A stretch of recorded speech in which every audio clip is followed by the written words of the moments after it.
Hello, welcome back to my channel. My name is Ruby, this is Ruby Red, and today I want to talk to you about all the books that I read during WONDERTHON. Now, if you haven't heard about WONDERTHON, it was a readathon created by my friend Lizzie at Lizzie's Literary Life, and I'm linking her channel down below. Make sure that you are subscribed to her so that you don't miss whenever her tell-all WONDERTHON vlog comes out. This readathon, I was the leader of Team Rhodes. Everyone was just amazing, and we had such a fun time, and I'm so glad that we really did our best. Regardless of how things ended, we really did an amazing job. So I intended to vlog my WONDERTHON experience, but it kind of became too much for me right off the bat. There was too much going on, so instead we're just gonna do a quick little smasher pass on the books that I read. So I will say like maybe one or two things about why I'm choosing to smash or pass the book, and we're just gonna go through all the books. If you've never seen a smash or pass kind of situation, smash is good, pass is not as good. Okay, so let's just get into the books. The first book was Where the Drowned Girls Go by Seanan McGuire. This is one of the Wayward Children series, and this is about some children at a different school than the one that all the other books are about. And I'm gonna pass. I did not love this. Then I read Across the Green Grass Fields, also by Seanan McGuire. This is actually the book that comes before the Drowned Girls book in the series, but I read them out of order.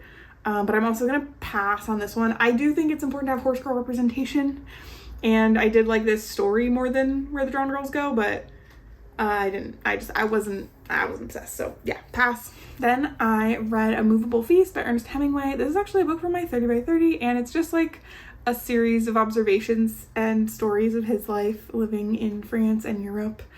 A pass for me. Okay, then I read When the Tiger Came Down the Mountain by Nevo. This is the second book in the Singing Hills cycle, and it's about like a traveling monk who is also like a historian slash archivist and is collecting stories throughout the region. And this one is about a tiger, and I absolutely loved this one. I thought it was so good. Such a fun way to tell a story, so this one is our first smash. Okay, next I read Letters to a Young Poet by Rainier Maria Rilke, and I really liked this. It's like 10 or so letters that Rilke wrote to another poet, and that poet kept all the letters, and they have been translated to English and published, and I think I'll definitely revisit these and read them again at another time. There's just like a lot of nice little thoughts in them. So that one is a smash. Yeah.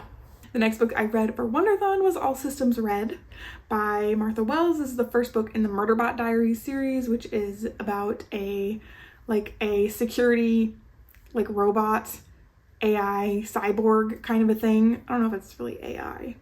Unclear. Anyway, the cyborg has hacked his government module, so he's like not bound by his corporation, and he's like a rogue agent, and he calls himself Murderbot, and that is a smash for me. We're smashing Murderbot. Okay, then I read Into the Riverlands, which is the next book in the Singing Hills cycle series by Nevo, and this one is the same situation, the monk traveling, hearing stories, but I just didn't love these stories as much, so I'm gonna pass on this one, even though the cover is spectacular. After that, I read In Mercy Rain by Seanan McGuire. This is one of the 0.5s from the Wayward Children series. Anyway, I haven't really loved any of these 0.5s, but I did read it for the points, but we're gonna pass that one for sure. Then I read Murderbot number 2, which was called Artificial Condition by Martha Wells, and I also really liked this. There's a fun little like robot friendship that forms in this story that reminded me a little bit of some Becky Chambers characters, so I really did enjoy this one. We're gonna smash. Okay. Then I listened to American Fire by, I forget, Monica Hesse, maybe? Hess? This is a true crime book about arson in Virginia, and it's an absolute smash, 5 stars. Absolutely loved that book. It was so interesting. All right, the next book that I read was Assembly by Natasha Brown. This story was very meandery, kind of a narrative, slice of life-ish, that just tackled some race, class issues in present day London, I think. It was very interesting. I thought it was well done. I am gonna pass, only because it was not that memorable to me. The next book I read for WONDERTHON was Greek Lessons by Hong Kong. This is an arc. I actually don't know if it's out yet. I think it is. Anyway, it was weird. It was about like a Greek teacher and student, both of whom have disabilities, and how they both like acquired those disabilities and how they manage them, I guess. It was a lot about like communicating and like forming relationships. Pass. It was just, it didn't work for me. I don't know. It wasn't like awful, but it was not a smash. It was a pass. Then I read Something Spectacular by Alexis Hall. This was a smash. I really adored the relationship in this, and I love Alexis Hall's writing, the historical Regency vibes. Like, it's so funny. He brings the right amount of modern sensibilities to his historical romance. For me, I'm sure it's not everybody's preference to read historical romance like this, but for me, it's absolutely perfect. Smash. Then I read another Murderbot. I don't remember what number this is, maybe 3. It's called Rogue Protocol by Martha Wells. And this one, I didn't like it as much. The plot. The thing about Murderbot is that I don't know what is going on. I'm just in it for the vibes. And I feel like for this one, like, it was expecting me to know what was going on. So we're gonna pass. Then I read Small Game by Blair Braverman, I think. I feel like I've already complained a lot about it, but it's a thriller mystery about a group of people who go on this reality TV show called Civilization, and they have to like start from scratch to build a civilization, basically. But it was neither mysterious nor thrilling, so we're gonna pass so hard on that one. Then I read Conspirator by Veronica Roth. This is a really short Greek retelling of the story of Antigone, and I really liked this. It's a very dystopian future kind of setting with a lot of weird like gene radiation stuff going on, but I thought it was really well done. I really enjoyed such a short little book. Smash. Then I read Ghost Wall by Sarah Moss. This is kind of in the same vein as Small Game, where it's about like a bunch of people trying to like live in an ancient civilization style. Anyway, Ghost Wall is more about a group of students in a living archaeology class, but the main character is this teenage girl with a dad who is obsessed with like the way things used to be, and they were better back then, and you know, women used to be like this and all that stuff. So he was awful, but the book was really good. Smash. Okay, then I read The Yellow Wallpaper. I forget who this was by, but it's a short story about a woman who is not doing well, and the wallpaper is hideous. I don't think there's anything else I can really say about it that won't be in some way a spoiler and in some other way incorrect, because my memory of this is very faint and I'm choosing to pass. I think I would have to read this again to have any kind of opinion about it. Then I read A Single Shard by, I forget who, but this I found out after I read it is actually a children's book. I found it because I was searching like really good short audiobooks or something, and it was a really good short audiobook. It's about this young orphan boy. He works for this pottery master, and he has to go on like a little bit of a quest, a journey, and it's really just about like being able to see more than just like one piece of something, like being able to like look at something and see its potential, I guess. And I really liked it, and we're gonna smash. It was excellent. Then I read Summer Water, also by Sarah Moss, and I had a great time with this. Slice of life, bunch of families in these little cabins in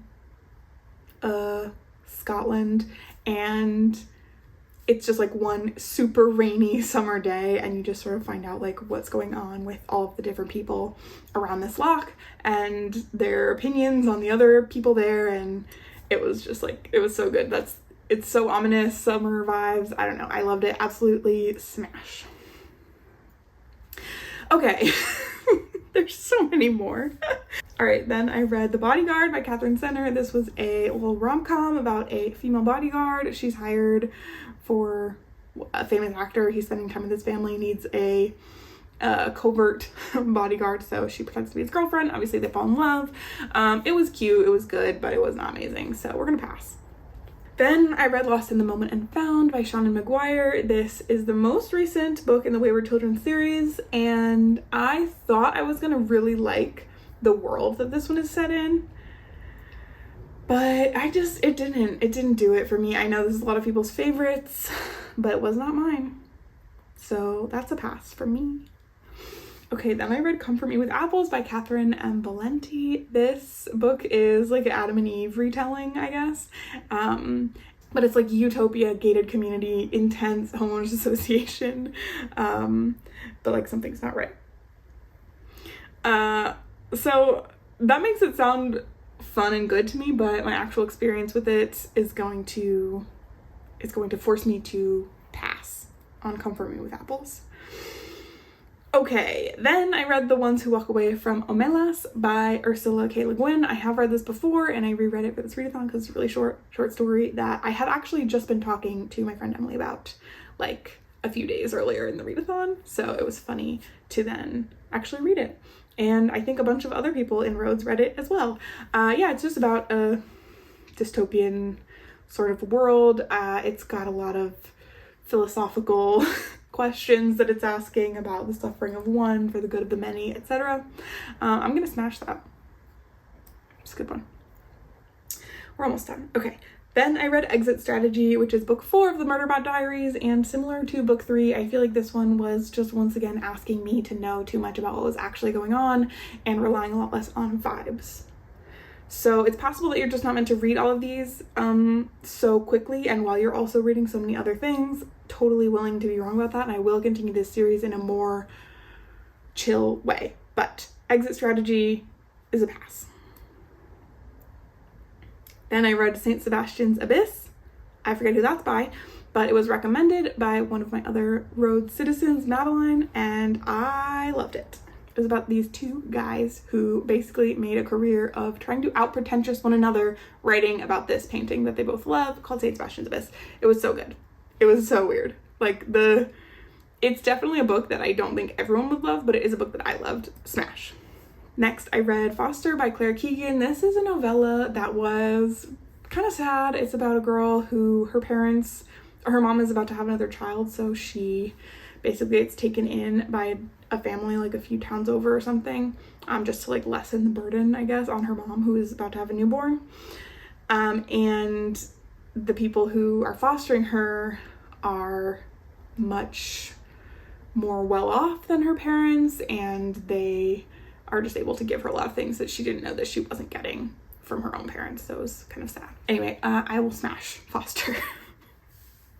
And finally, a book that I didn't actually finish within WONDERTHON, but because I read more than half of it for WONDERTHON, I was able to count it as a DNF and just count the amount of pages that it doesn't matter. The Charm Offensive by Alison Cochrane. I loved this book. It was so sweet. It's a rom-com about a reality TV dating show called Ever After, where the main, like the bachelor, falls in love with his producer instead of any of the many women that he's supposed to be falling in love with. It was so good. I loved it so much. Smash. And that's it. So those are the 28 books that I read for WONDERTHON in 2 weeks, and I'm tired and I only want to read long books. I actually didn't read for like 2 days when it was over, but now I'm ready to read again. And I did read a lot of great books in there. I read a bunch of books that I wouldn't have read without WONDERTHON to force me to seek some short books to feed my military. Anyway, yeah, 28 books. Let me give you some stats. Total pages, 4,321. Yeah, I earned 356 points for my team. And my average page length per book was 154 pages. So yeah, short books only, but I did read so many books and I had such a good time and I can't wait for next year. And yeah, shout out to Rhodes for being best team. Shout out to Lizzie for creating such a fun readathon. And shout out to you for liking, commenting, and subscribing. Okay, love you. Thank you. Bye.